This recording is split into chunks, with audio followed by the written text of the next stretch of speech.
Thank you for listening to this Podcast One production, available on Apple Podcasts and Podcast One.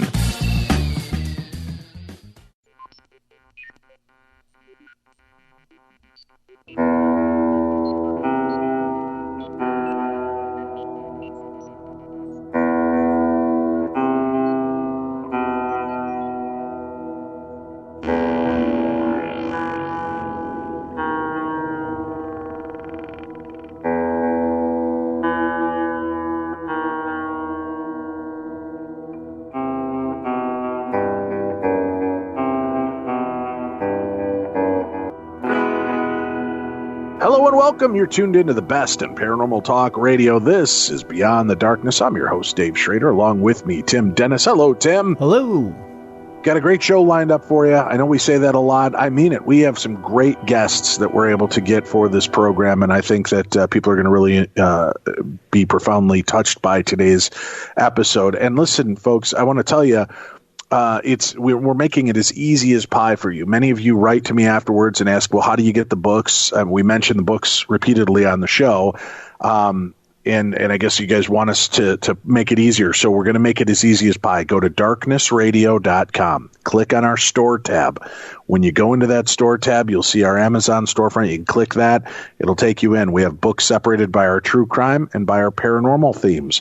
There's also gift items that you can choose from. So there's a couple of different categories. But if you want one of the books you hear featured on today's show, just click on the tab for the paranormal books. It'll take you in. You'll find the book there, and you can order it directly through our shop. And that way you can kind of scan through, see all the other books that we've covered, and look for those items directly through our shop.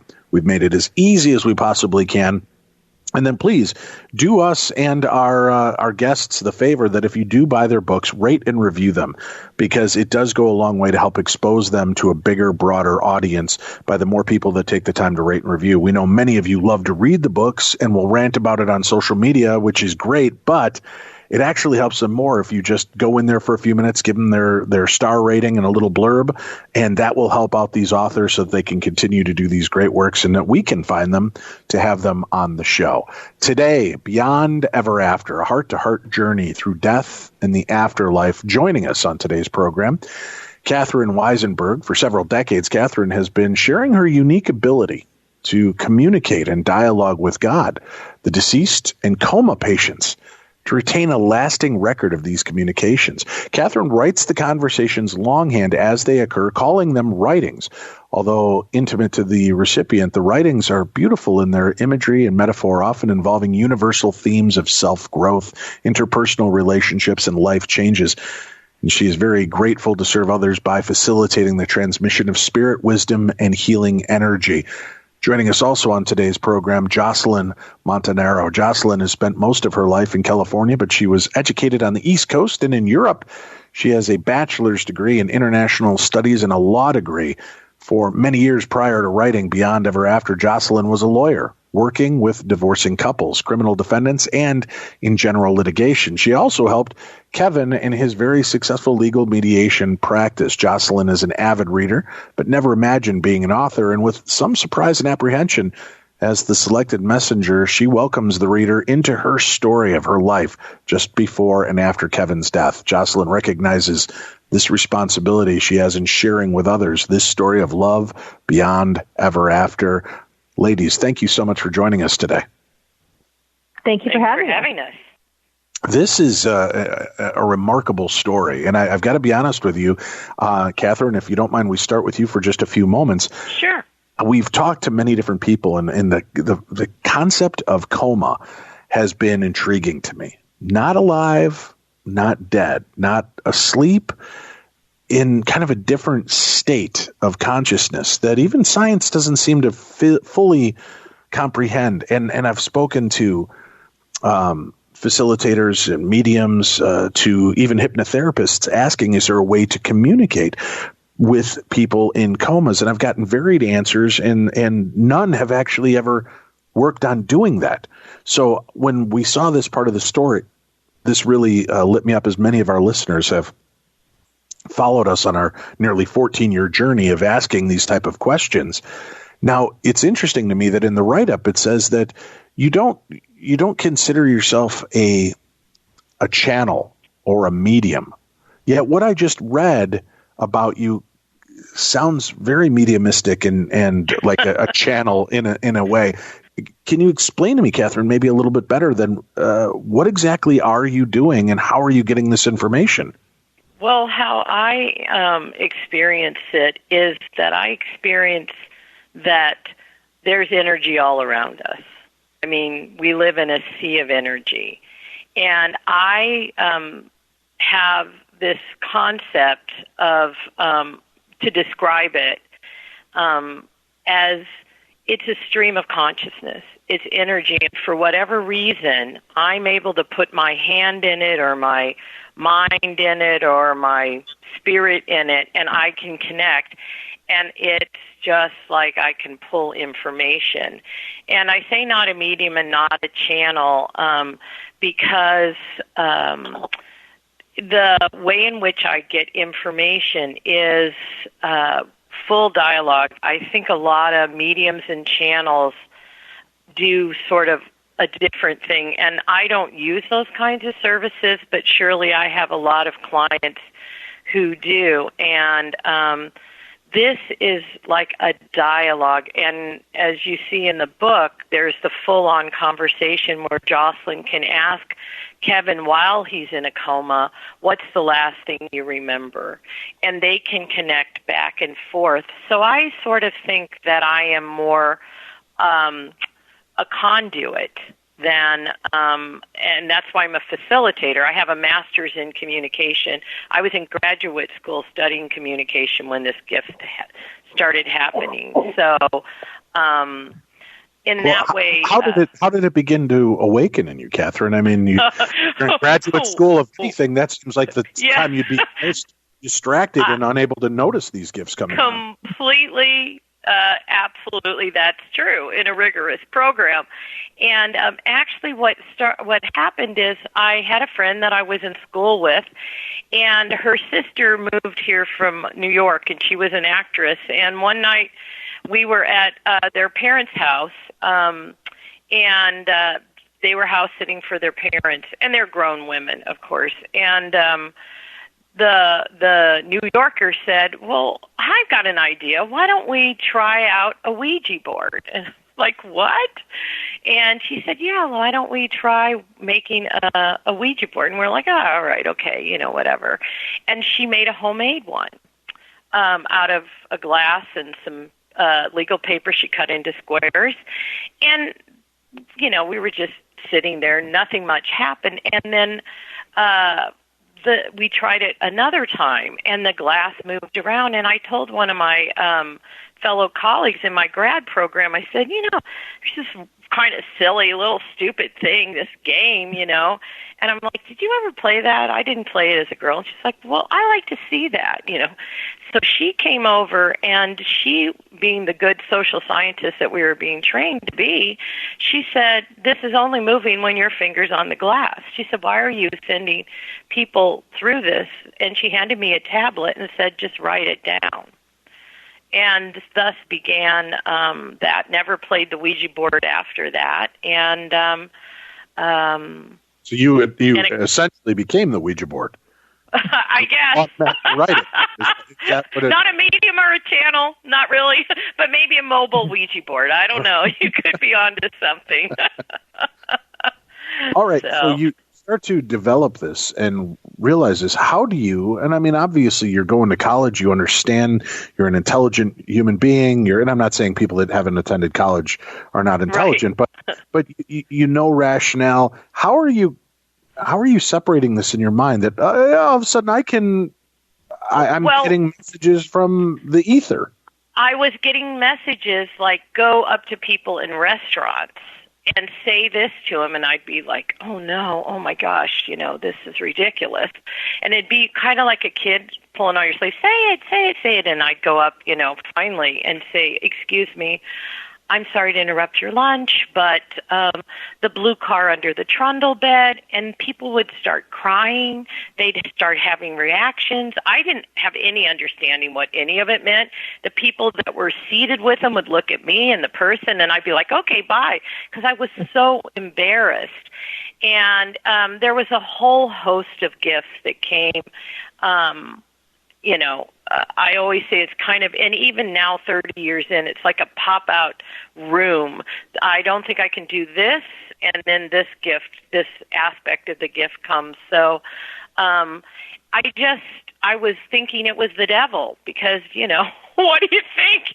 And then I was also, as you said, smart enough to know I can't get total strangers to collude in my insanity. So I actually went to Appleton, Wisconsin, to meet some man who later in life had become a healer, and he didn't show up, and all of a sudden I started doing what I do, and I thought, okay, I'll never be able to explain how this works, but it's happening, and I have to have peace around it. And so, and after 30 years of thousands of experiences, I just say whatever, do whatever, and just try to be of service.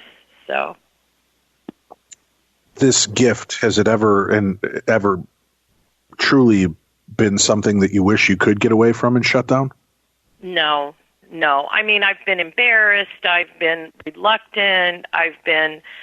But it's all been me. No one that I've ever worked with or approached or shared my gift with has had any negative or bad reaction, been nothing but loving and embracing. And it's just, I think it's like all things that we have, all gifts we have, sometimes we're the ones that want to shy away.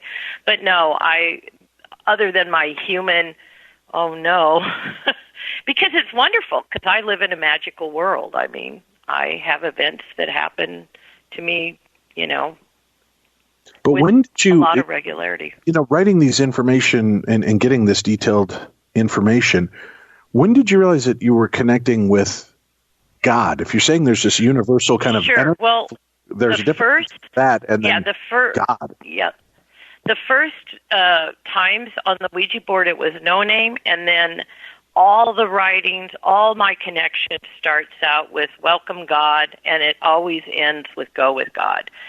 And so you have to understand, in that time there were like the CB Raiders, radio is breaker, breaker, this is God. And I just thought, okay, and that's always the description. And that's always my entree into a session. And then I say people drop in. That's how I describe them. Then if there's a deceased person or a person in a coma, they just sort of drop in. And that energy is very different from God, from the God energy. Now, you realize, and you have to realize this, the listeners around the world are listening. Oh, she got it from a Ouija board. She opened conduit. She believes it's God. It's Satan. It's something worse that's giving this information. Right. Yeah. We've been led down that path. Sure. That Ouija board does nothing but bring about darkness. Sure. And shame. Sure. What was the corroborating bits for listeners that are skeptical that told you that this was God and not something masking? Well, I thought it was the devil too. So when this started, my really good friend said, well, I have these two priests and they're psychologists, because I thought I'm either losing my mind or the devil's taking me over. I don't know what's happening. And I'm highly functional. I'm excelling in a graduate program. But I talked to them, and I said, this is what happens, and I'm scared, and, I just don't want to be letting any dark forces. And then they opened up the Bible, and they started showing me passages, and they said, oh, these are gifts of the Spirit. And they showed me these things, and then they said, and I said, well, I don't know. And they said, well, how you judge these things is by their fruit. So if they help people, they're from God. And if you see any bad or ill effects coming, you'll know they're from some darker source, and stop doing them. And I thought, stop doing them. I didn't even do anything to start them. So that's how I've worked ever since, under that premise. And people have transformational healings. And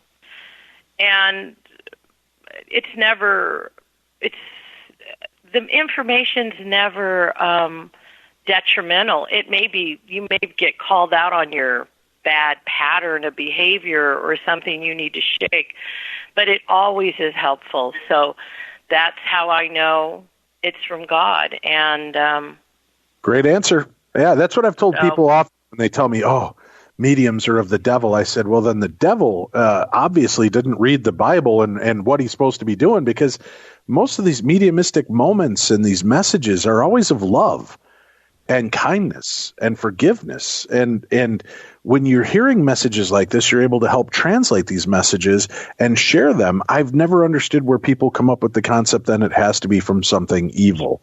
I'm sure that there are aspects of it that do, and some of these energies will then start to manipulate, play themselves off as loving and caring and a family member, and then turn to something different. But that seems to be the rarity as opposed to the regularity of what people are actually connecting with. Now, we'll introduce Jocelyn in just a moment here, but coma patients, what is your perception, Catherine, of what the conscious state really is doing at that point?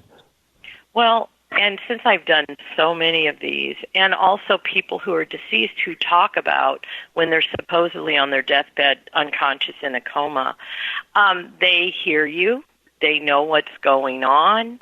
By and large, I think that our consciousness is so much vaster than what we know. And I think that for whatever reason, like I said, I have an antenna that I can connect into other states of consciousness. But I think it's just another state. And in our book, Beyond Ever After, readers will find that Kevin thought he was dreaming. He didn't know he was in a coma till Jocelyn alerted him to that. He thought he was dreaming. So when we dream, we don't wake ourselves up. We get up in the morning. Maybe you, Tim or Dave, think, I want to get up at 6 tomorrow. But in general, we just always wake up every morning of our lives. We don't do anything special. And I think that coma people don't always know they're in a quote-unquote coma. So they're not activating that part that Kevin was when he was able to wake himself up after 26 days in a coma. I think it's another level of consciousness. I know people here, many people here, because after they're dead, they report deathbed goodbyes to their loved ones through my work. And so they hear everything. They know a lot of what's going on. So, and in many times they're in even a heightened state of awareness than you or I, because we're so distracted by life. Oh, there went the cat, or whatever. So that's powerful. Are these are spirits, the soul, whatever you want to refer to it, of a human in a coma? Are they free to traverse outside of their physical form, or are they always there? It's just their consciousness is at a different level. Well, there's an example in our book Jocelyn can tell you about where Kevin apparently must have been, I don't know, like he was, like you see in the movies, an apparition going out of his body. But he definitely had awareness of things that he was not physically present nearby to know. And a lot of the near-death people have those kinds of experiences, too. So I don't know. I just think that once we're out of this linear 3D reality, kind of once those frameworks can expand, that we are so much more able and possible to do things that we, in our way, have shut our minds down to, just by believing that we can't, I mean, Great. We learned how to ride a bike. We didn't think we could. We had somebody holding the back of the seat, and then we took off. And I think consciousness probably has that same thing. And when you're in a coma, maybe you just are in expanded consciousness. I'm not an expert. I just have had a lot of very interesting experiences. Well, we're going to hear from Jocelyn and some of this, but Tim, before that, I think it's time we wake people up out of the coma that they're in with cable, direct dish TV. It's time to go to Pluto TV, folks. Wake up out of the haze that you're in. Stop paying for television. Pluto TV is the leading free streaming television service where you can watch over 100 TV channels and thousands of movies on demand, all for free. No credit card ever needed and no sign up. Pluto TV is the easy and completely legal way to watch your favorite TV shows and hit movies. So what are you waiting for? Never pay for TV again. Download Pluto TV for free on all of your favorite devices today. Your telephone, your Roku, your Amazon Fire TV, Apple TV, smart TVs, PlayStations. Heck, anywhere that you can download the stream, do it. Take advantage of Pluto TV. Cut the bonds that tie you to high prices and get free TV the way it should be. Go check it out for yourself. Pluto TV. All right, we are back, and this what a powerful story. Joining us now, Jocelyn, and is it Montanaro? Am I saying that right, Jocelyn? Yes, Montanaro. That's correct. Thank you, Jocelyn. Coming from your background, I'm curious how did you end up connecting with Catherine? Well, Catherine was a friend of my sister's and had done several writings for her over the years, which she had taken great comfort from, and helped with the trajectory of her life. And when my husband was in a coma, she said to me several times, "You should, have a writing with Catherine." And I just said no. I mean, if there was a God, I was really pissed off. And then she said, "Well, she can just pray with you." And I said, "Oh, for God's sakes, no." I didn't want to pray. I'd been praying like crazy, even though I'm not religious, and my husband was just getting sicker and sicker and sicker and sicker. But finally, after 26 days in a coma, I didn't know what to do. I was all out of hope. I was all out of ideas. He was supposed to go into surgery and wake up and he didn't. And I just didn't know what to do. Yeah, could you tell us, back it up a little bit, just so we know and our listeners can follow along. What had happened? Was it a regular surgery, a run-of-the-mill kind of thing, or was he dealing with something that was more devastating? What can you tell us about that? Well, he was dealing with something more devastating, and I don't want to give it all away, but he had brain cancer, and he'd had brain cancer, and then before this time with Catherine, 3.5 years before is when he was initially diagnosed, and he had a surgery to remove the tumor and then radiation and chemotherapy, and he was fine for a while. But they told us that primary brain cancer always comes back. It's not an if, it's a when. And so it did come back, and we went in for another surgery to take out what they could, knowing at this point that he had about a year left. He had glioblastoma, which, as some of you may know, is the most aggressive form of brain cancer. And so we went in to get the surgery to remove some of the tumor with the thought that it would make the last year of his life better. And in the recovery room, an artery tore in his head. And so then he had a massive hemorrhagic stroke. And they went back in to try to fix that. And then he had bleeding in his brain, so they were putting drains in. And then he had shunts. And it was just like one catastrophe after another. I mean, every single thing that could have gone wrong did. And so he was, here I was living at the UCLA hospital with him, sleeping in the same bed with him at the ICU, just waiting for him to wake up. And it wasn't happening. And the doctors kept trying different things. He'd had 5 surgeries and procedures in a month, and they just didn't know why he wasn't waking up. They couldn't figure it out. And so, being all out of hope, my sister, I think, timed it correctly and said, "Look, just give it a go." And I thought, what have I got to lose? But I was really against it because for a lot of reasons. One, I am a very direct experience person. I wasn't a religious person. I'm a lawyer by training, and just in general, I'm pretty skeptical. So, but my husband was very religious, and I didn't think that he would want me to do something like this. So for a lot of reasons, I didn't do it. But I finally just thought, what have I got to lose? And so I did the first writing with Catherine, and after an initial God introduction, which was beautiful, short, they got longer as the writings went on, but it was all about the veil of consciousness, and Catherine can explain that more to you. But we started this writing, and after the God intro, she says, I feel a man's energy. And I said, is it Kevin? And then she says, he says, of course it's me. And I said, where are you? What's happening? And he, like Catherine said, thought he was dreaming. And he had no idea that he was in a coma. He just thought he was in a post-anesthesia dream. And I didn't, then he asked me about the kids. He named the kids and said, what are they doing? And I thought, well, I don't really know Catherine. I'd met her before at a game night at my sister's house, but I didn't really know her. And I knew what she thought she could do.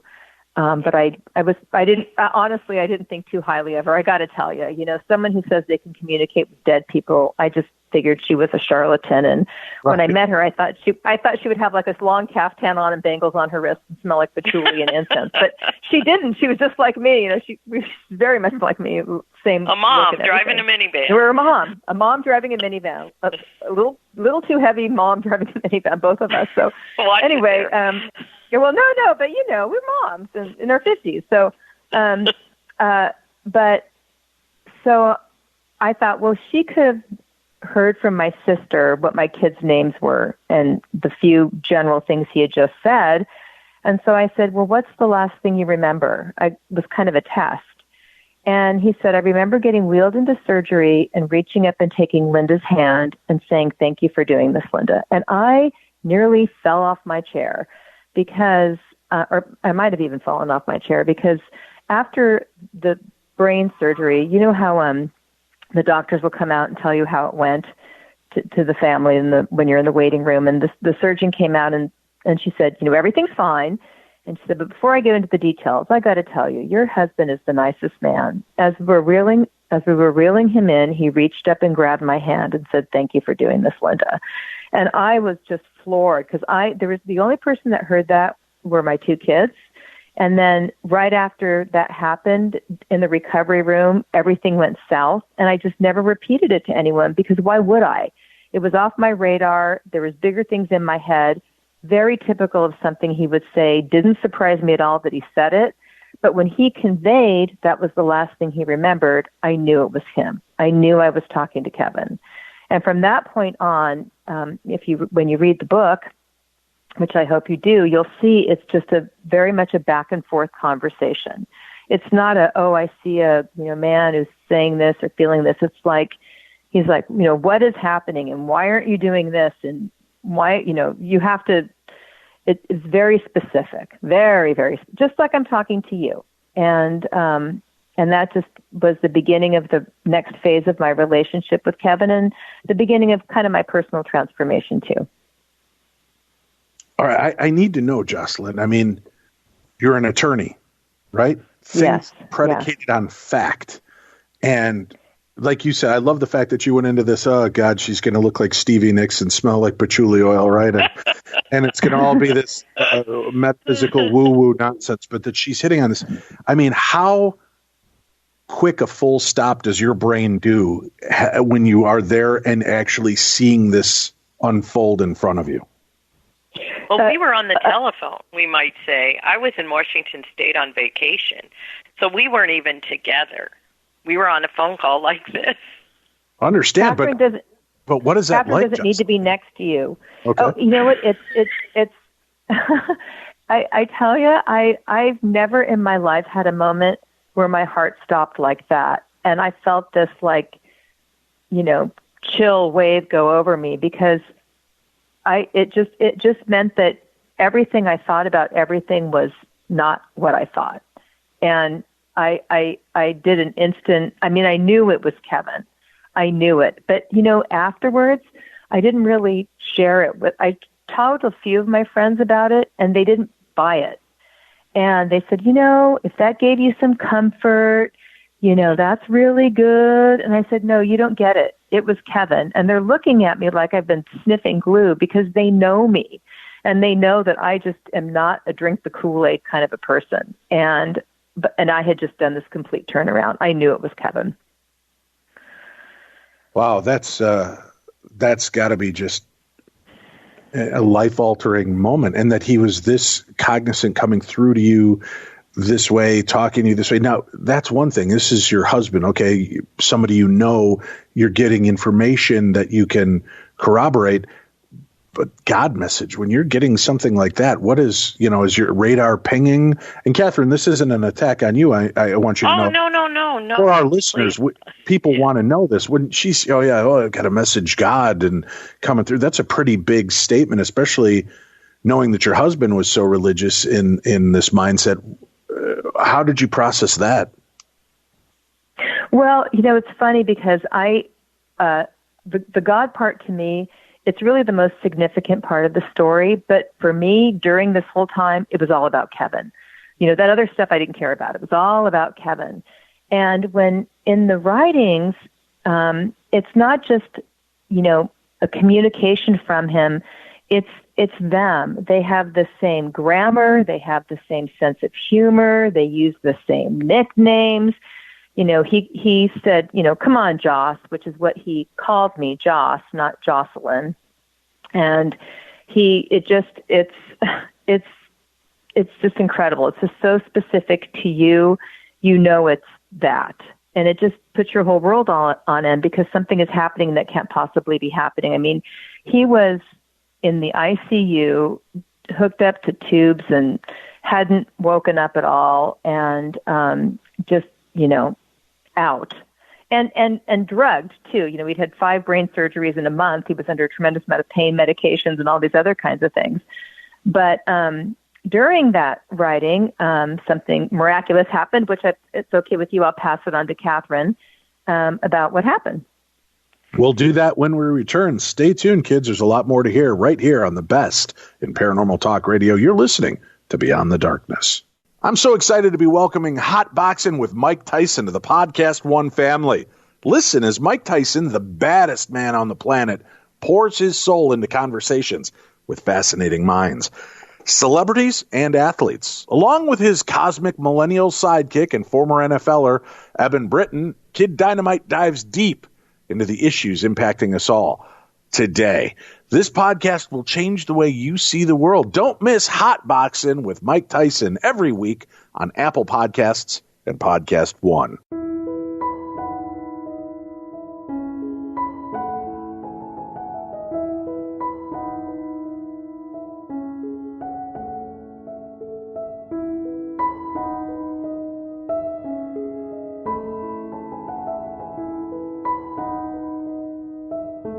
Beyond the Darkness.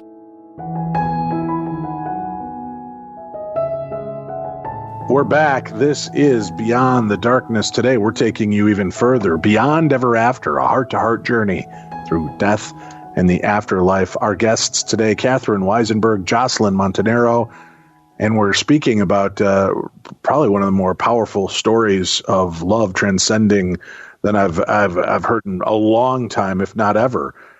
Now, just before the break, Jocelyn, you threw to Catherine, who you believe can even take this a little deeper. So, Catherine, please, where shall we go next?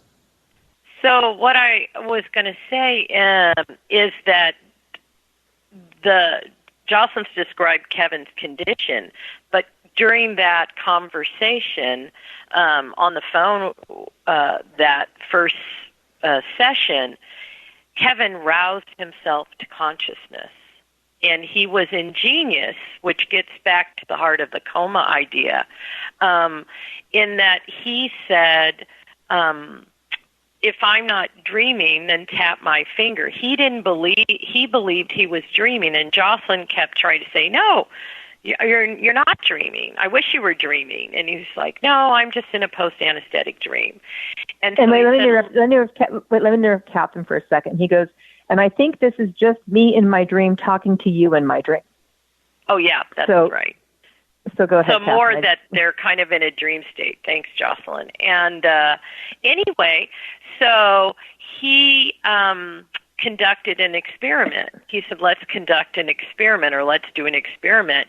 And at the time I was on the phone with Jocelyn, I thought Jocelyn was in the hospital with him, but she was on a landline at a hotel near UCLA, and her sister, Vicky, my friend, and her sister was staying with Kevin. So she called on her cell phone to her sister's cell phone at the hospital.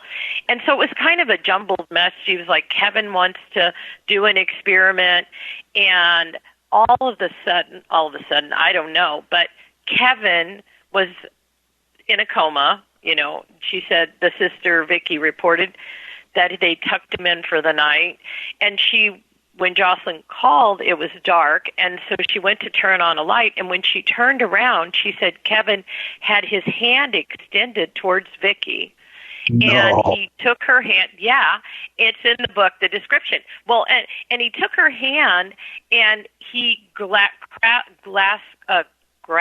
her hand. And so Jocelyn's talking to Vicky, and she's saying, tap his finger, and Vicky's like, she's like, what's going on? Because she doesn't know the first part.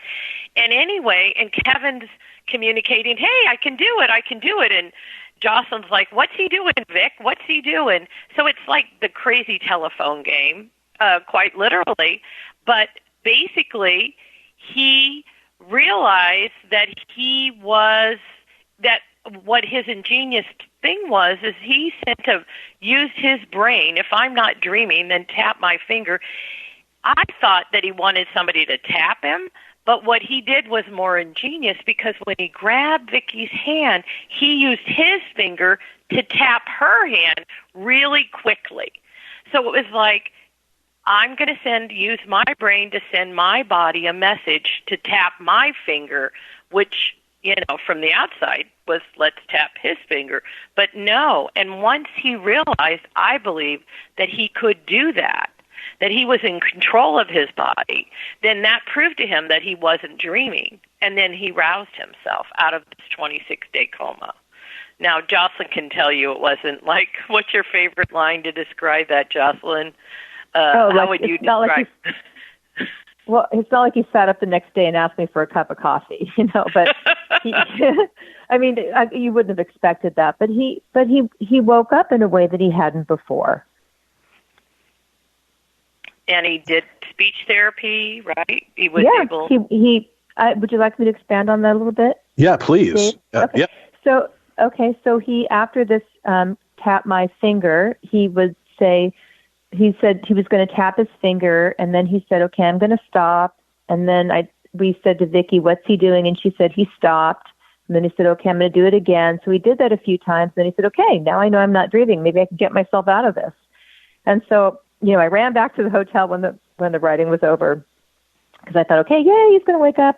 And like I said, it's not like he sat up and asked me for a cup of coffee the next day, but he was able to, when the doctors come in, they'd say, okay, Kevin, can you raise your right thumb and your left thumb? And he could. Move your left foot and your right foot. And he could. And then he was able to start saying words. And the speech therapist came in and asked him, what's his favorite musician? And he could say it. And what did he like to eat? And it wasn't like a back and forth conversation with me, but he was waking up.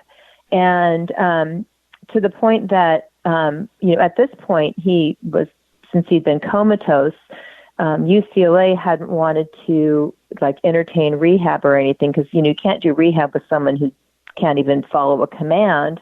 But after this writing, he roused himself up enough that they reconsidered it and took him, because they thought he was improving, which he was. It was funny. The things that would come out of his mouth about UN presence in Gaza and things like that. I'd have the TV on, he'd make a little comment about something like that. But he came out of the coma. I mean, not completely like you and I are talking, but light years from where he had been before. How astounding. And boy, what does that tell you? That a coma patient just believes they're in a dream state. So they're inadvertently kind of losing themselves because they don't realize that they're not there. But how weird is it? I mean, he was in the ultimate lucid dream, right? He thinks he's dreaming, and he's so aware that he thinks he's dreaming that he's putting himself through tests to try to figure out what's reality and what's not. Right. Mm-hmm. Well, and he's getting the message in from her that the difference is that apparently my gift doesn't just, help one way of communication, but it helped him hear her. And he'd say, well, how come I can hear you now so loud? And that's not unusual. So apparently that conduit helped facilitate the communication in both directions. So she's the one that gave him the message. She said, I wish you were dreaming. I wish it was that you were dreaming, but you're not dreaming. And then she was telling him the list of all the things that had gone on. And think about us. When we're dreaming, unless it's a scary dream, do you actively do anything to wake yourself up out of a dream? We just dream, and we just think, well, I'm dreaming. Like there's a place in us that's okay with that whole dream concept. If it's a frightening dream, then we may, wake ourselves up or something. But mostly, you and I, our whole lives, we dream and we wake up. We don't have to do anything intentional about that. But he did, because she told him he was in a coma, that he wasn't dreaming. She got a message into his state of consciousness, hey, wake up. So that's beautiful. Once you've kind of crested this other realm and you've helped to break this out. Now, Jocelyn, I mean, to come in from being a non-believer to this, I mean, this is a pretty radical wave to ride. And from the first conversation with Catherine to your husband coming out of a coma, how long a period of time are we talking? Oh, the next day. I mean, I came back to the room and he was more alert, and then the next morning the doctors came in. I go, I think you're going to see a change. And they just, it was like, cause I'd say, I mean, it was because there was a huge change. Squeeze my hand, hug me, everything, just words. I mean, he hadn't, there was, he was in a coma, and then he wasn't. I mean, he wasn't well, and he'd had a lot of brain surgeries, and he was, obviously sick and still had the primary condition, brain cancer, and he had a hole in his head, a big one, but he was definitely waking up. So much so that they agreed to send him to rehab. And he comes through on this. Now, did you say did he have memory of this dream state once he was out of the coma? I never asked him if he remembered that after the fact, because we were just on to the next thing. I didn't say, hey, remember when you said you were dreaming? Do you, we didn't, it's funny. We didn't really go back and, we were just at this point moving forward. But there were other things that was kind of funny. I think, like, when you were talking about, do you think in the coma people can kind of leave their body and have awareness of things that are not right near them?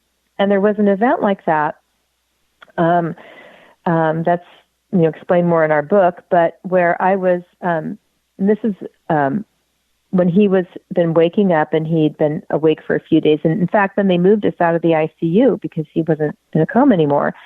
And I had gotten this joke that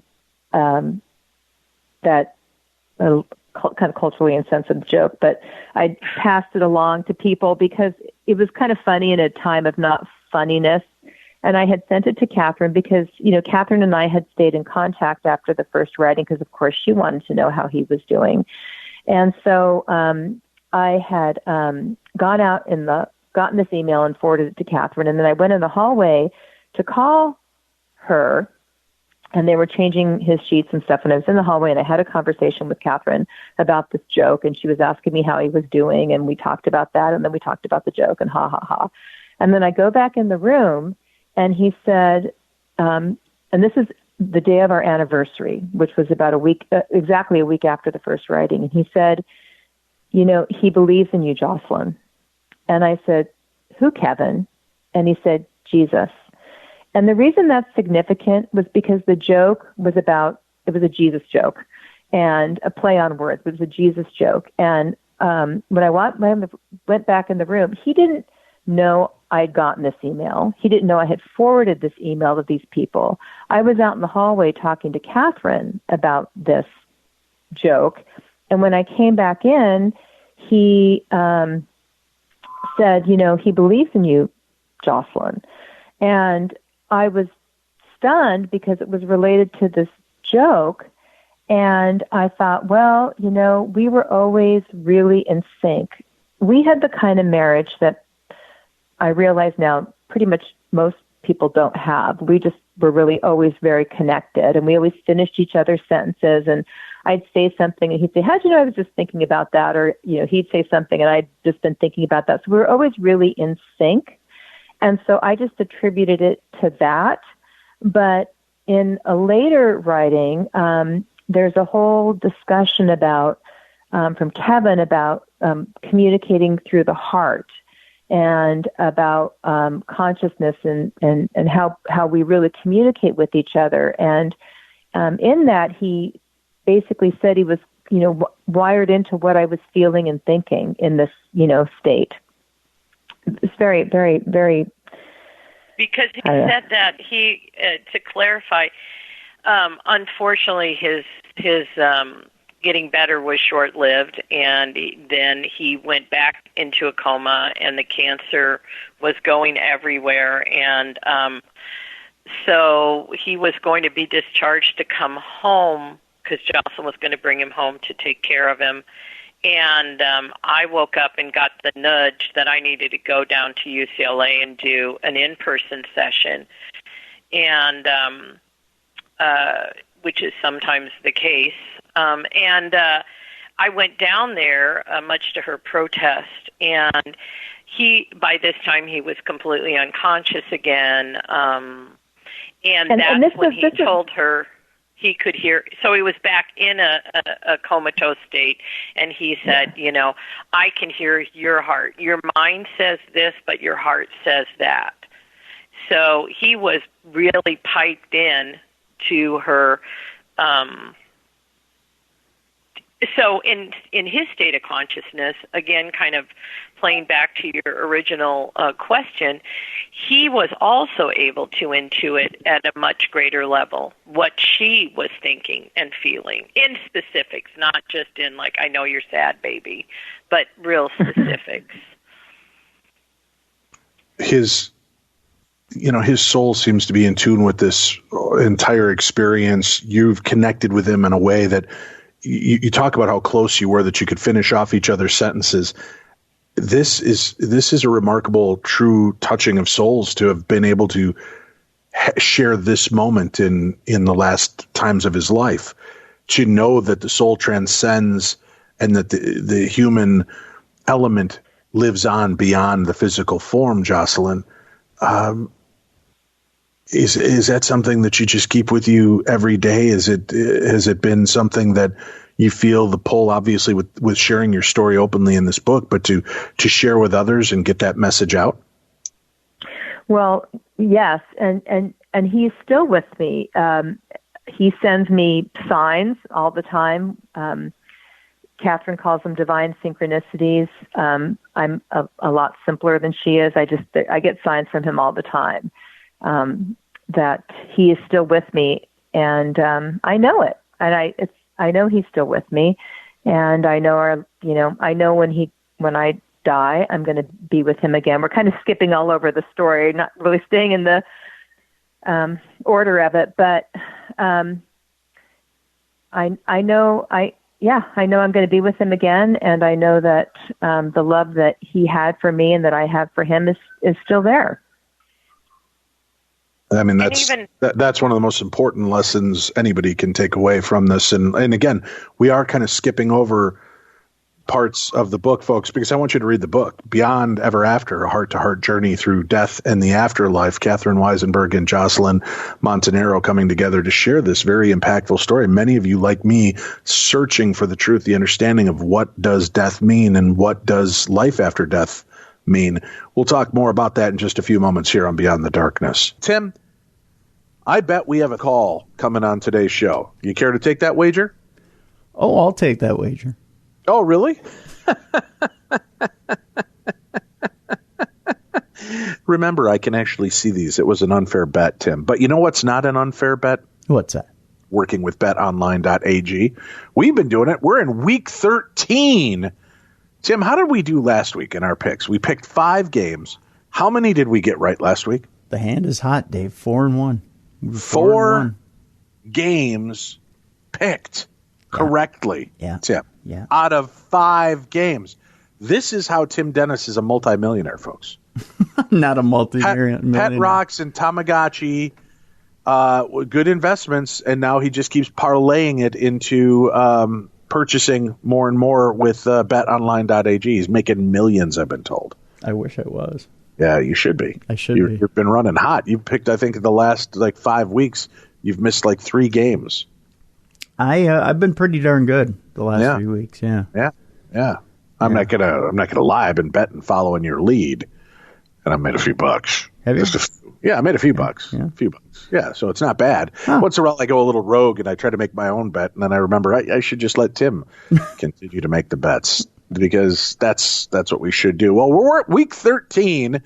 And it's time to check in on our betonline.ag. Remember, folks, we want to see you play along with us. So go ahead, sign up, and go to betonline.ag. And if you're going to do that, make sure that you use promo code podcast1 for a 50% sign-up bonus. BetOnline.ag, your online sportsbook experts, will help you. Whether it's NFL challenges, college football, MLB, NBA, National Hockey League stuff, whatever you want to bet on, they've got a line. They've got it available for you. Tim, we've been battling it out with Corolla, but we're slowly clawing our way up the rungs. It's always, he takes 2 steps forward and we're 1 and, an 1/8 behind him. Yeah, but we're slowly catching up. Mm-hmm. Stone Cold Steve Austin. I stopped worrying about that buffoon, Tim. I just have full faith in you. Aw. Yeah. Full bet Tim Dennis. Stone Cold Steve Austin and full bet Tim Dennis. Head-to-head contact. And Tim's been knocking him down. He's been holding this guy down for a 3-point pin. Is that how you call it, Tim, in wrestling? A 3-count, Dave. It's three count pin. Yeah. That's what Tim's been doing, and we're gonna give him a chance now. Now, a couple of the games have already passed, and you were right. You picked who to win what, Tim? Dave, I'll tell you, they had me sweating until the very end of the game. Who would have thought that there would have been a third-string quarterback for the Lions that would have done well? But we picked the Bears over the Lions on Turkey Day, and it turns out that Mitch Trubisky still had a little bit in the tank, and so we got 1 down already. We're already 1 up for the weekend.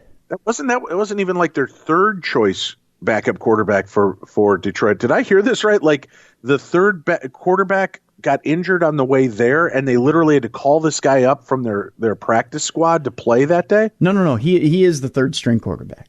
Oh, okay. Yeah, he's the third stringer. Maybe I misunderstood in my turkey drunken haze and OD on gravy and cranberry sauce, Tim. That might have been what was going on. But yeah, he played. He was a starter at Purdue, and they had a little bit of tape on him, but they didn't know too much about him. The Bears, that's for sure. But they ended up getting the win. It was probably the most impressive game of the day, which wasn't saying much. Yeah, that's for sure. Yeah. It was a good game though, but you got one out of the chute. We've already got right. So what are our other 4 picks for this weekend? What should people be banking their money on right now, Tim? All right, Dave. Well, there's a game out there which some people may say, "Oh, that's a slam dunk, Tim. That's a slam dunk." I don't know. The Bengals are at home, and they're pretty sad, Dave, and they're going to continue to be sad because we picked the Jets over the Bengals. The Jets are not the greatest team in the world either, but hey, someone's got to win this one. So Jets over the Bengals. That's your first one for this weekend. And then our lock of the week. This is the solid gold lock it down. This is a guarantee. You've got those. I know you can't say red hot Redskins because they essentially have only won 2 games this year, one of them being last week. The Redskins are at home. They're taking on the Carolina Panthers. They had a close one against the Saints last week, in which the Saints just barely won that one at the end. The Panthers, though, they actually are at home, and they've got the Redskins. Look for the Panthers to bounce back in a lock. They're going to win this one 31-17. Be sure to, that's your lock game of the week. So again, Panthers over the Redskins, 31-17. Next game we've got, the Packers are at the Giants. If there's a gimme game in the NFC North this week, this is it. Look for the Packers to rebound after losing to the 49ers last week. They'll beat the Giants in New York this week. So you've got so far the Jets, the Panthers, and the Packers. And finally, the huge matchup. We're taking a chance on this one this week, Dave. This is the one that we're going out on the ledge with. The big game in the NFL this week is those red-hot Baltimore Ravens at home taking on the San Francisco 49ers, who are also red-hot. Someone's got to lose in this one. The Ravens are at home, and you've got Lamar Jackson at quarterback, and this kid threw, 6 touchdown passes on Monday night? Yeah. Yeah.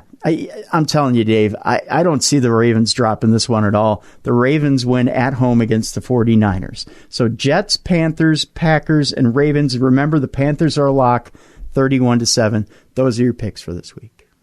That's it. The psychic amongst us has spoken, folks. You want the best in paranormal talk radio, then go with Psychic Tim's predictions weekly and see how they parlay out for you.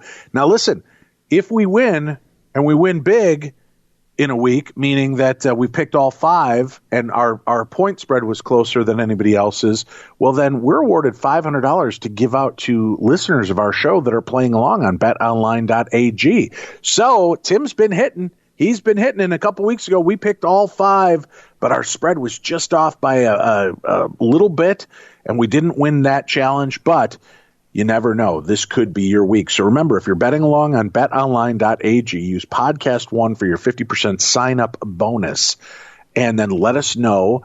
And if we win all 5, we may be able to award $100 to 5 of our favorite fans that are playing along with us. Plus, there's a $5,000 season-long charity contest going on. It's been a lot of fun for us. I hope you guys are enjoying it as well. Keep watching #SportsNet Challenge on Twitter for updates and be a part of the conversation. BetOnline.ag. Use promo code podcast1 for your 50% sign-up bonus. BetOnline.ag, your online sportsbook experts. Ladies, this is a deeply impactful story. I'm so glad that you came together to share this. Jocelyn, was there ever any hesitation on your part to want to make public your story? Yes. In all caps and underlined. What shook it loose for you to come forward and do this then? Well, it's a good thing we have a long time with you, but I decided to have a year of personal growth and development. And instead of setting a New Year's resolution to lose 10 pounds and, eat better. And Catherine got a nudge from Kevin, we now know, to take me to a Mary Morrissey conference. And it's a self-help thing. And I thought, oh, brother, and because that's how I am. Jocelyn will tell you she doesn't speak spiritual. She's at the shallow end of the pool. She's not I still am. at all.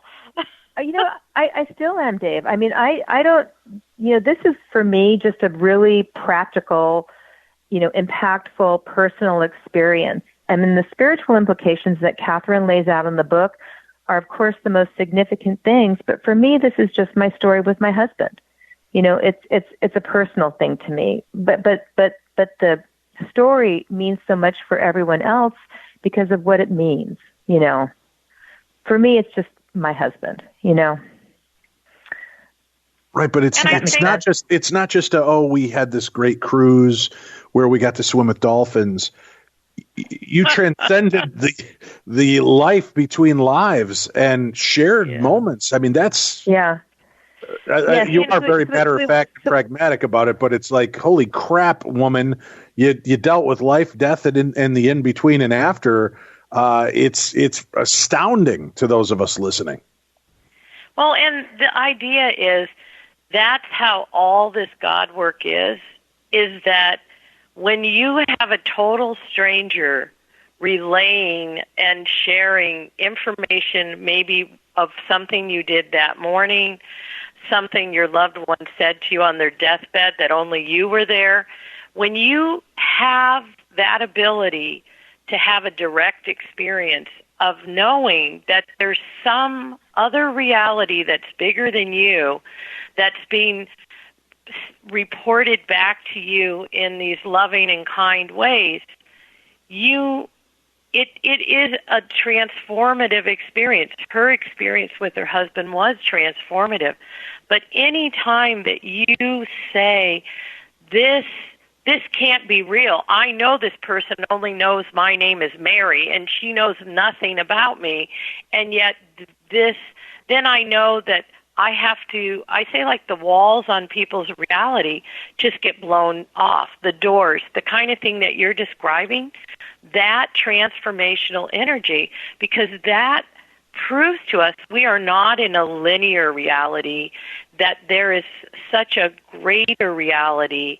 And once I believe that door's cracked open even a little bit, we see perspective so much different, and we're so much more open as individuals to receive our own experiences of wonder and connection and the afterlife and God connection and spirit. I don't think that anything I do is so unique. I mean, I know it is unique, but I believe that all of us have this capability, but it's opening to it.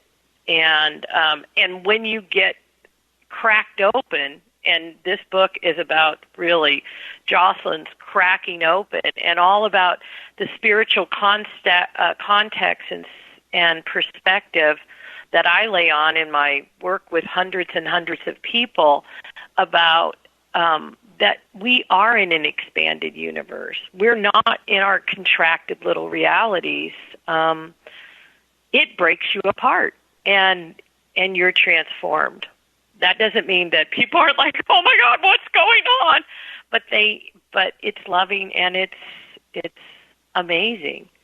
And once shows like yours, once we have enough vision for the possibility, then we will notice things on the periphery in our own day-to-day lives that we may never have noticed because we were looking at the pinhole in front of us, thinking that was all reality was. Jocelyn, okay. That's beautifully said. But Jocelyn, how soon after he came out of his coma did you end up losing your husband? We went in for the surgery on July 10th, and he died September 7th. So he came out of his coma on August 5th. That was the day, I believe, the first writing. And then we had a second writing after that where Catherine, as she was saying, actually came down to UCLA. And in that writing, I had been making plans to take him home. I wasn't going to send him to a skilled nursing facility, which is what they recommended. And Catherine, as she was saying earlier, got the nudge that she needed to come back down there and do another writing. And I didn't want her to do that because I was coming home the next day. And I said, you don't need to do that. We're coming home tomorrow. We can do it then.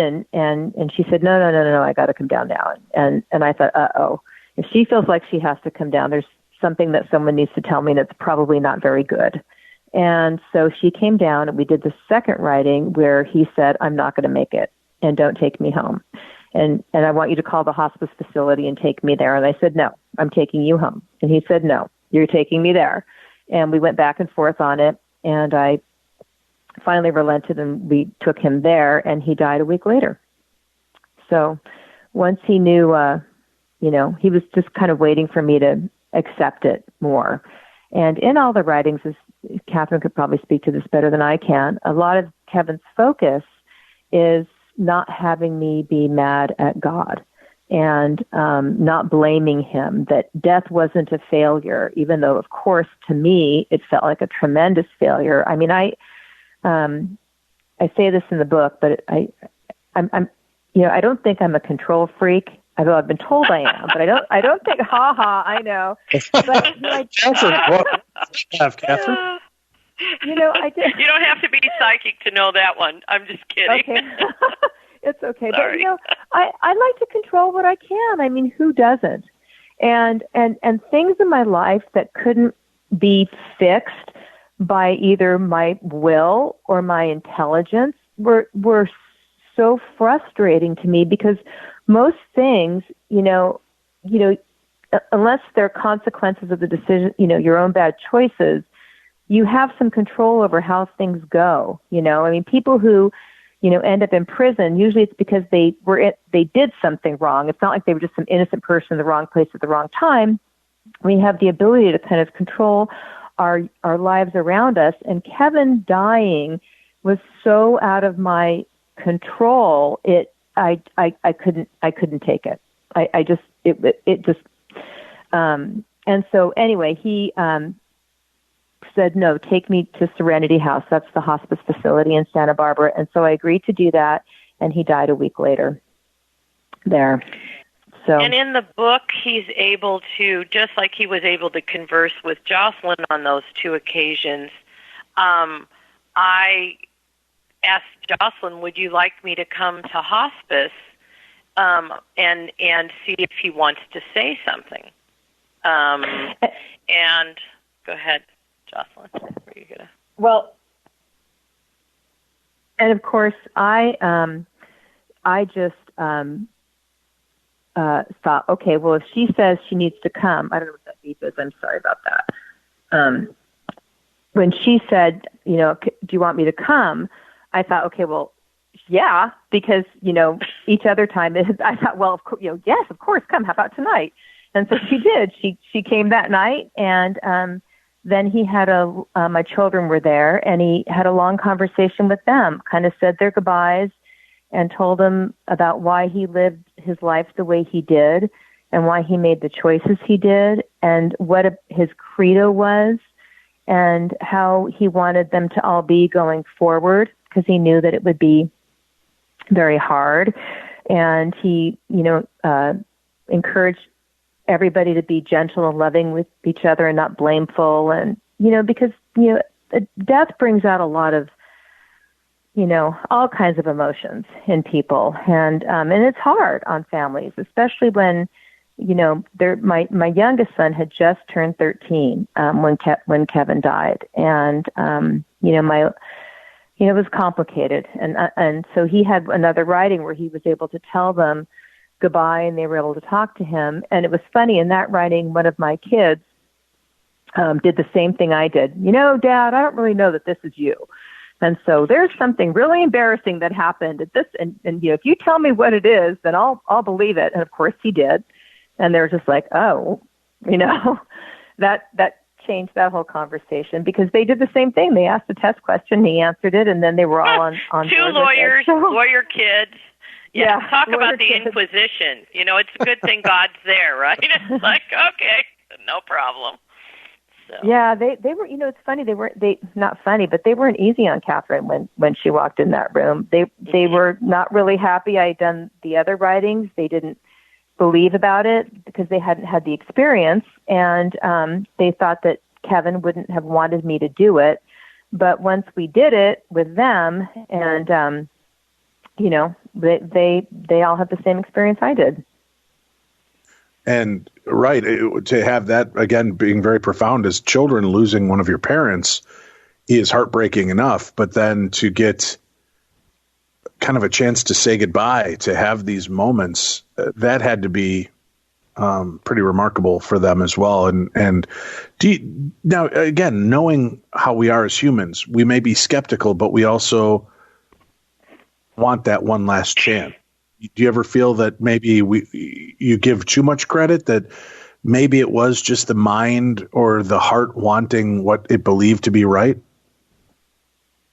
No, absolutely not. Because if only because of the specificity of the conversations. And you'll have to read the book. I mean, it's just like you and I are talking, and there's no way my heart could will, no matter how controlling I used to be. Stop laughing. There's no way my heart could will her to know information that she couldn't know. So that's why I know it's not possible. That it's just my wishful thinking. And Kevin's brother had died of the same brain tumor that Kevin died a 59. How old was his brother? 19 or something? 17 Jocelyn? when he died. 17. And in that hospice writing, he talks about that and how his brother, having that experience as a young man, which you alluded to, changed, that he then went forward to live for both of them. And I asked Jocelyn afterwards, I said, did Kevin talk about this with you? Did you know these things? She said, well, I knew his brother died when he was, but he really, the kind of thing that you want to impart to your loved ones, and I always say, let's do it now. He got the blessing of being able to have that time to say those things to his children in a way that many never will get. But the time to do it's now, today, right in this moment. Right. No, I firmly agree. It's you make the best of it now and not have to wait for those moments that pass. And also, and most people... Go ahead. She's had a lot of subsequent talks with him, a lot of sessions. We've done more after he was deceased, and 6 actual writings are in the book, but there have been many more to follow, and he knows what they're doing. He can give Jocelyn the heads up. He is very aware of things that are going on in their lives, which also, I'm not hovering with my drone over their house, so I have no way of knowing what's going on. And that's been very helpful. I think, Jocelyn, don't you say you kind of feel in a way, not in a real active way, you're still co-parenting with Kevin. Yes. It's and there's like she said, Catherine said, there's 6 writings in the book. One of them is the first writing we had after he died. But in subsequent writings, he would say things like, I'm so happy that Will picked up the guitar, because he loved to play the guitar, and, or commenting about, looking at colleges, or just, it's just, he's around. In specifics, though. Very specific. Yeah. Jocelyn, can I ask then, how do you move on with your life then? Are you forever married to this man? And please understand, I don't mean this dismissively or like, oh God, are you still stuck with him? I just like in the concept of, some people will move on, they mourn, they start a new life, maybe fall in love again and have another life like that. I mean, your husband is still a part of your life on a regular basis. How does that affect you? It's in the book. He encouraged me to, when the time was right, to move on if that ever, hit me. And I did have another relationship after he died years later. But I got to say, in my head, I was always, I'll always feel married. And I will. And well, did he? But when you were seeing somebody, is he popping in, going, "Hey, no," and what are you letting him wear my slippers for? I mean, was it that kind of conversation, or? Well, it's when I started dating someone, I didn't have a writing then, because I didn't think it was fair to talk to my husband about a guy, a boyfriend. It just didn't seem like the right thing to do, or fair. And so, yeah, I mean, I've gotten some information about some of my choices, but that's a complicated question. It really is, because I do still sorry about that. No, it is. No, it's okay, because I struggle with that. I'd like to have a good relationship in my life. I mean, I'm not that old. Well, sort of. I'm 58. But it'd be, that's not I'd that like, old. Well, 58's the new 48. But I'd like to have, I'd like to have a long-term, loving relationship. But it's such a high bar to set. I mean, Kevin and I we had one of those marriages that people just don't have. And I at the time I was happy, but I didn't realize how lucky and blessed I was. I mean, I knew I got the total better end of the deal. And I knew that he was light years, in terms of quality of character than I am. And I'm not, being self-deprecating, but Kevin was just a quality, the top quality human being. And he's going to be a hard act for someone to follow, and that's just the truth. Well, and, so and even though you've grieved the passing, you haven't ever felt that complete break. So that's got to be a unique experience as well. He's still there for all intents and purposes. He's still there. He is, and it's funny. I still have conversations with him, and often, like I was saying earlier, a squirrel is involved, there's a story about that in the book, and he's very much still there. And I know when I'm making mistakes, which often as humans we do, but we know we're doing them, we still do them at times. I just think, oh my God, Kevin, I'm sorry. I'll do better next time, and I still very much feel his presence.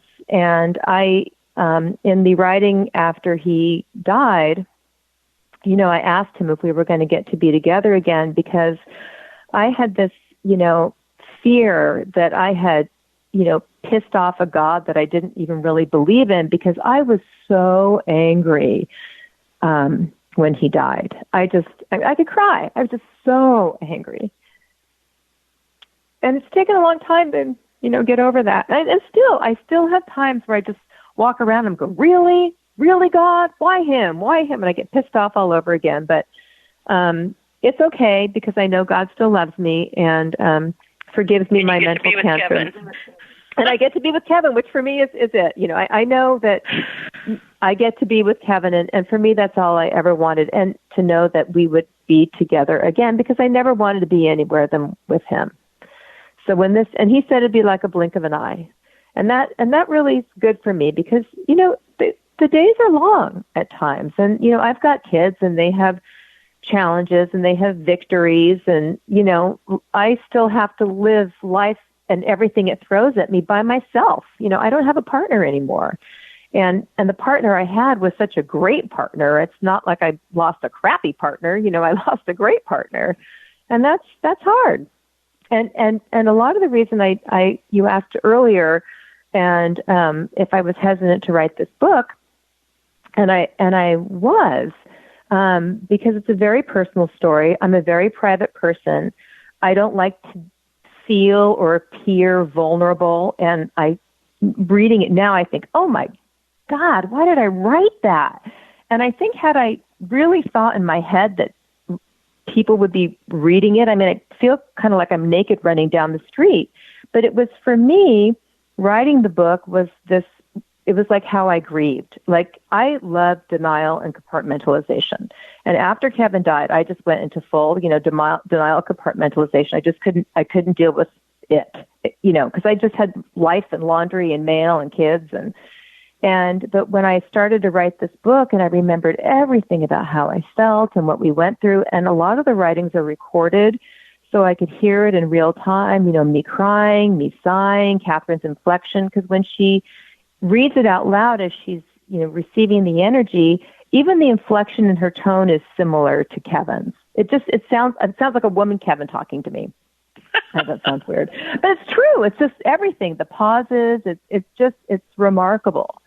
But had I, so for me, writing the book was kind of my grief process, which I think is part of the reason why he encouraged me to do it. But for me, the main reason I wanted to do it was, well, one, I was so grateful to Catherine. And I was happy to help get this out there, because what she offers is just so wonderful and life altering. But Kevin had always wanted to take a missions trip, and especially after he was sick. But, he was weak and not well. Brain cancer is pretty debilitating, and he never got to do that. And I feel like the messages in this book are the missions trip that he was never able to take. And I feel a real responsibility to get it out there, because I want him to kind of complete what he thought part of his life purpose was, which is to, have people understand what he felt he understood. So and the book is written in a 4-part narrative. So there's really 4 authors in this book. There's Jocelyn, there's Kevin, there's God, and there's me. So it's unique in this kind of 4-part version of this story. And Kevin is very much alive and a character speaking for himself as himself, and all the wonderful things she says about who he was and how he lived his life and how he explains what happened. There's a part in the book where he shares what happened when he died, what his experience was. So you really get the opportunity to meet this terrific man who is now got this ability through this book to impact life, to take that missions trip, like she said, because he's the star of the book. He's the one that, because he never was afraid of dying. His whole main concern was helping Jocelyn come to terms with it, and also having her not be angry with God and know the level of faith that he had and the level of belief that he had about where he was going and what was going to happen to him, and how he wanted to help hold and love his family after he was gone, which, is what we all want when we lose someone we love. Yeah. Are you, for people that are listening around the world right now, Jocelyn, that are fearful of death, fearful of what comes next, you have the ears of hundreds of thousands of listeners around the world right now. What would your message be to them? Well, that's when people ask me what's my greatest takeaway from this whole experience, is that I don't fear dying. I don't. I'd like to live to see my grandkids grow up. I have one right now, another on the way.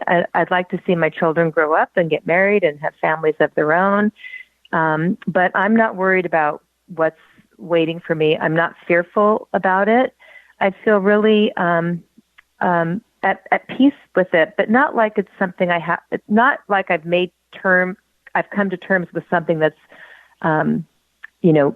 scary or unpleasant. I just know, just at a visceral level, that it's not something to be feared. And especially seeing Kevin die and the experience he had at the moment of his death, and then talking to him afterwards, I know there's nothing for me to fear. And when just recently my mother was dying just in August, and actually at the same hospice facility that my husband was, and I had a completely different experience. I said, Mom, I'm just going to stay with you for this month or however long it is. I'm going to sleep here and everything, just like I did with Kevin. But I wasn't worried at all. And she wasn't, didn't know if there was something or wasn't something. And it's funny, she would ask everybody but me because she knew what I thought.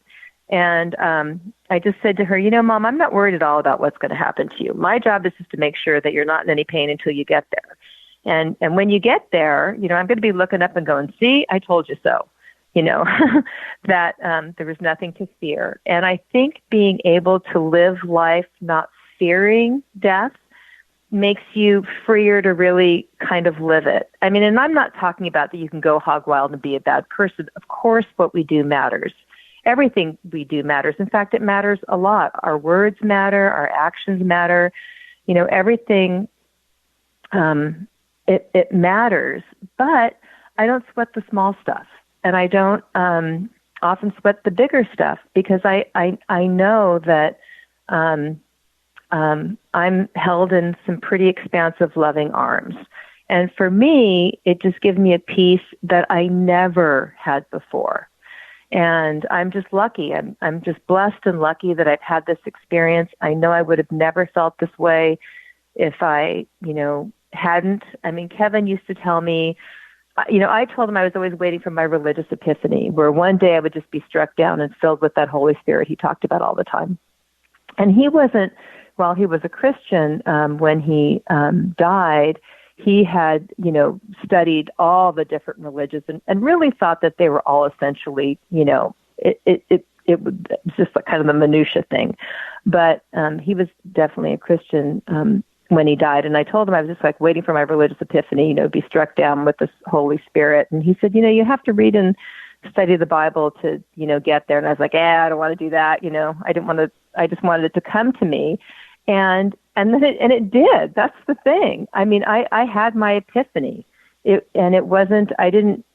had my epiphany through this experience, and I'm so lucky and I'm so blessed. And I hope when people read the book, they have the same epiphany that I did. And while I know that most people aren't going to get the same direct experience that I've had, very few actually get it. I know that a lot of what you learn from life, you learn from watching somebody else. Like, kid puts their hand on a hot stove and another kid sees it, they learn that a hot stove can burn you. You don't have to have a personal experience to really believe something. And I hope from reading this book, people can believe what I now know to be true, just like I, know that there's a sun in the sky. Well, you just mentioned something I found interesting. You said it's the kind of thing that not everybody gets. Would they if they asked, or are some people, do you think, just kind of shut out from having these type of experiences? Well, I had this experience because my sister introduced me to Catherine. I got this experience, and in a way I got it the easy way. My husband, he felt the same way, or even, that I feel now from his own thoughts and studies and contemplation and listening to, stories like this and radio shows like this. He steeped himself in this because he wanted to have that peace that comes with knowing that there is more to this life than what we experience right now. And he always believed that. He was always searching it. And, in the book, he says a comment that he was in this place that he'd been trying to touch his whole life. And that when he died, that's what he said. He goes, I realized I was in the place I'd been trying to touch my whole life. And so, he got it. He got what he wanted. And I by kind of default, just from my, getting to meet Catherine, got the experience, got to feel the same thing without having to really work for it, which is really in a way not fair, I just got it coming to me. But I'm grateful, but I feel also now an obligation to share it because it is life-altering and life-changing. And I would love all of your listeners to know what I know and feel what I feel and to experience, Catherine's wisdom.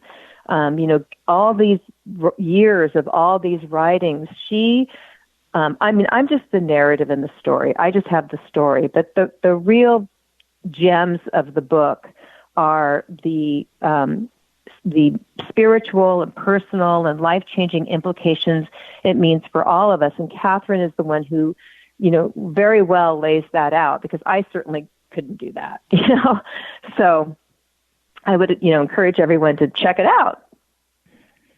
Yeah, and that's what the God work does. It's transformative. And once you have your transformative experience or even reading someone else's writings, you understand there is so much more to our human souls, that they are larger here, they're expanded in the afterlife, and that we're always connected to God, Spirit, Buddha, however your religious orientation, or if you have none, that there is this universal love, this field of energy that is palpable and always surrounding us. And, of course, when I work with people, it's like the red carpet rolls out and you're into the other realm, and it is life-altering. But we all have those opportunities for life-altering moments, and knowing that our spirits are so much greater our minds, the linearness to which we accept reality and compartmentalize and segment it. Jocelyn would have never been able to do this, believe this, have this experience if she wasn't repeatedly having the doors blown off and this separation of I am separate from my reality, I am separate from my reality. And it's kind of worn grooves, these ways in which we think that we are isolated onto ourselves, you know. And a story like this and the hundreds over that I've experienced, it makes this idea of oneness that people kind of say, oh, it's so, you know, it's oneness, it's all oneness. This is, well, really, yeah, there is, I would prefer no separation. There's no separation between us and these other opportunities, experiences, love. Love is eternal. Love always finds a way. It could be with your husband, with pets. I've had lots of pets come back and connect with their loved ones. All of that, so powerful. So it's... Do you have people that will reach out to you that you just don't have the ability to connect with, Catherine? If they've never had it not work. Okay. And what you and the deceased people are so much a smaller portion of the kind of work that I do. It's more the God writings, letting go of fear, dismantling limitations, obstacles, the way the thought process is, how consciousness works, all those vaster concepts which are in the book kind of touched upon. But those are, I've never had it not work. It never not work. I never promise, anything to anyone because ultimately it's not my product in the way of, something else we might create in our lives. But no, the God energy is always available. And deceased people drop in, or deceased pets, or ancestors from 10 generations ago. I mean, the sky is the limit in terms of that. Once you let go of the linear way of understanding reality, then everything's kind of free game and accessible. So. Well, I appreciate both of you very much for coming forth with this story, and I hope that our listeners, and I know they are legion, that are seeking answers and wanting some kind of connection to hear these stories. What you've shared with us today, amazing. The book, again, Beyond Ever After, a heart-to-heart journey through death and the afterlife. It's out and available. You can go to darknessradio.com, click on our link for the store. You'll see it open up into our Amazon store. You just click on it and go into our paranormal book section, and boom, all the books you hear featured on the program are listed right there for you in one comprehensive location. Make sure to rate and review all those authors after you read them as well. We also have a link up to Catherine's website, so you can find that on today's program.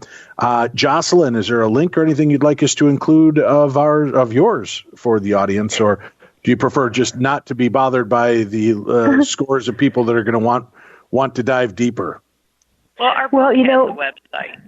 Yes, our book has a website, and we're both on there. So, and I would encourage people to go to it. And so we have I guess you'd say it's a joint website. It's for the book. So www.beyondeverafter.com. Yeah. Beyondeverafter.com. All right, we'll have that up on today's program as well. And also, if people would like to share their own experiences, their own Beyond Ever After experiences, or connect with us, they can do that through our website. We have a submit your story option there that you can find on the website.